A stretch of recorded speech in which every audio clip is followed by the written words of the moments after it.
नमस्ते, मेरो नाम निरपराज अवस्थी। मैले आज धर्मवीर भारतीको गुनाहोका देवता भन्ने पुस्तकलाई चाहिँ पढेँ, सकाइयो 2-3 दिन लगाएर। यसमा चाहिँ मैले आफूले बुझेको अथवा केही किताबले भन्न खोजेको हुनसक्छ नहुनसक्छ, मैले त्यो आफ्नो ओडमा बताउन चाहन्छु। यसमा चाहिँ सम्बन्धहरू, माया प्रेमको सम्बन्धहरू कुन रूपमा हामीले प्रस्तुत गर्न सक्छौँ, कसरी हामी त्यसलाई एक्सप्रेस गर्ने भन्ने चाहिँ देखाउँछ। अनि त्यसको कारण कसरी कसैको जीवनमा प्रभाव पार्छ, त्यो केटा पक्ष होस् वा केटी पक्ष होस्, त्यसको फरक हो, तर प्रभाव चाहिँ पारेर हुन्छ। सम्बन्धहरू टिकाउन खोज्दाखेरि, एउटा सम्बन्धहरू टिकाउन खोज्दाखेरि अर्कोले त्यसलाई बचाउन सकिन्छ कि सकिँदैन, अर्कोलाई कसरी निरन्तरता दिने भन्ने कुरा चाहिँ मैले यसमा प्रभाव पारेको देखिन्छ। मध्यमवर्गीय समाजमा चाहिँ अब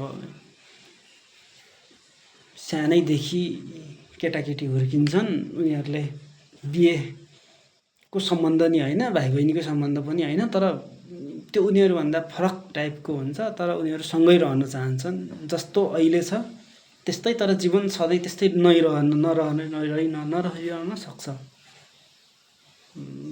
त्यसलाई हामी विवाहको बन्धनमा मात्रै बाँड्ने कि विवाह पछि पनि अरूसँग बिहे भइसकेपछि पनि त्यो सम्बन्धलाई निरन्तरता दिन सकिन्छ भन्ने चाहिँ भन्न गाह्रो हुन्छ। त्यस कारणले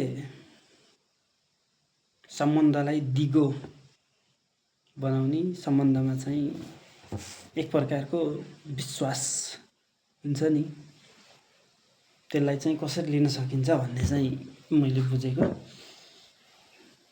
अब यसमा चाहिँ प्रेम विवाहसम्म हो कि त्योभन्दा माथि हो, कुन प्रकारको बिहे सम्बन्ध हो, अनि किन उनीहरू त्यसलाई सम्झेर अथवा त्यही कारणले कसैको आफ्नो जीवन अथवा उसको जीवन बर्बाद हुन्छ भन्ने चाहिँ लिन्छ होइन।